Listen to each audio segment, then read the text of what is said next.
கோளன் சுதாமாவாய் அமர்ந்தருளும் குழந்தை குருவாயூரப்பனுக்கு ஜெயமங்கலம். ஏழை பிராமணனை போல் அமர்ந்தருளும் குழந்தை தெய்வத்திற்கு சுபமங்கலம்.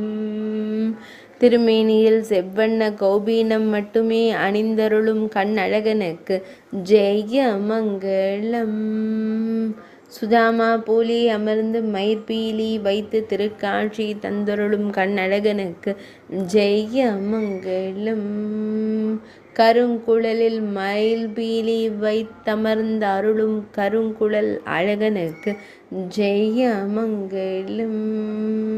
பக்த குச்சேலராய் திருக்காட்சி தந்தருள்வதற்கு ஜெயமங்கலம். இன்றைய குச்சேலர் தின திவ்ய சேவையை கண்டுகளிப்பதற்கு சுபமங்கலம். சுதாமனாய் அமர்ந்தருளும் குழந்தை குருவாயூரப்பனுக்கு ஜெயமங்கலம்.